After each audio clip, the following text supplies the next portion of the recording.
We're at the end of the 2020 season. The players have played only 3 months and they are as tired as they were in 2019 with a full season. When you spend all year long being on a rhythm, practice 1-2 weeks, then 3 tournaments, then a few days off, then practice again, then 3 tournaments, then a few days off, you are in a rhythm.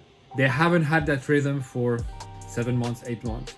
And suddenly, what the ATP did, and the WTA as well, is an extremely condensed schedule, including 2 Grand Slams within 5 or 6 weeks. That's almost not human. And some guys have chosen not to play the first Grand Slam in order to be ready for the second, just to tell you how even though they hadn't played for 6 or 7 or 8 months, just to tell you how much it is tiring and it is exhausting to have 2 Grand Slams to play back to back in 2 different continents on 2 different surfaces. Yes, it's only 3 months, but it's the 3 most intense months they've ever had in their career. When you have much less event, every event becomes much more important. So the pressure is much higher. And then you live in a different world. For some of the guys, they couldn't have their family around because of the COVID.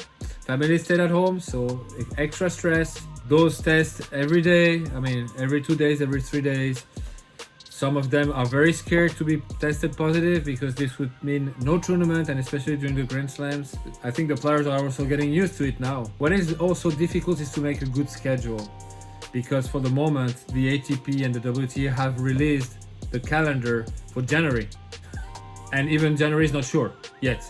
We don't know what's gonna happen in February. We don't know what's gonna happen in March.